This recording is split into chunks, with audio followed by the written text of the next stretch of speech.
Today, I want to tell you one of my favorite stories. It's a story about friendship, but it's also about war, about escape, it's about running, and it's strangely about red socks. This is a story about how a small promise can travel across generations.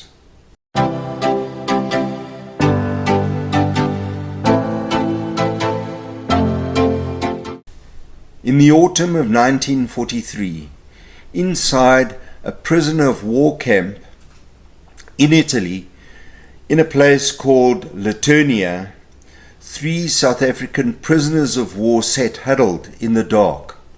One of them was Sidney Feinson.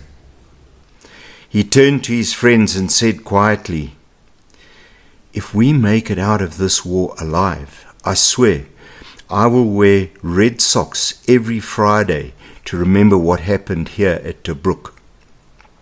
2 friends, Dick Osborne and Jack Lobban, nodded. My uncle, Dick Osborne, was one of them. They were tired. They were hungry. They didn't know if they would see home ever again. But that simple promise, whispered between friends, was a spark, a way of saying we matter to each other, even here, even now. And then suddenly the war shifted. Italy capitulated.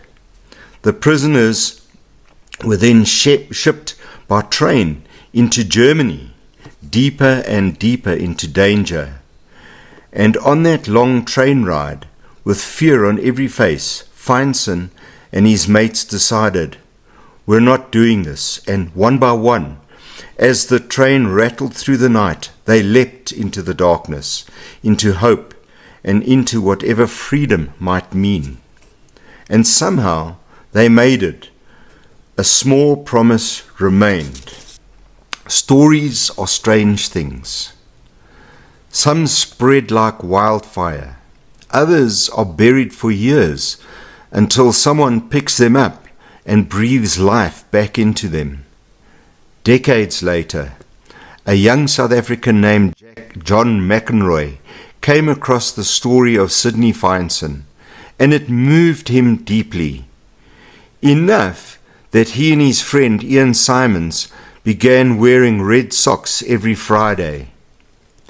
Not to make a fashion statement, but to honor friendship and loyalty and courage, the kind you hope that will rise in your own life if ever that much is asked. Their friends noticed, colleagues joined in, and suddenly a tiny gesture, red socks on a Friday, became a spark of color in tough economic times.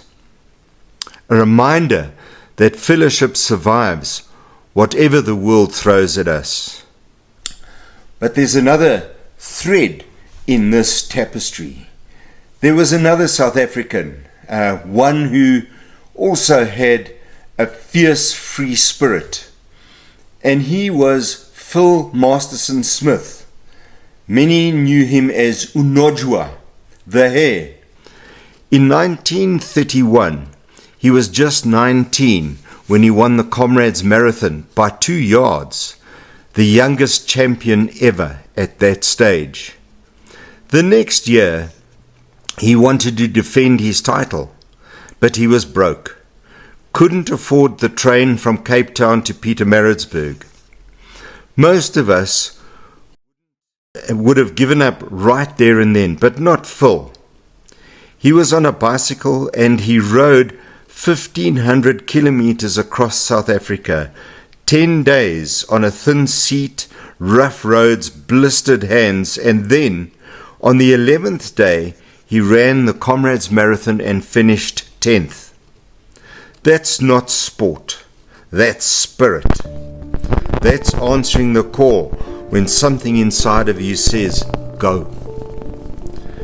But his story, like Sidney's, ends in war.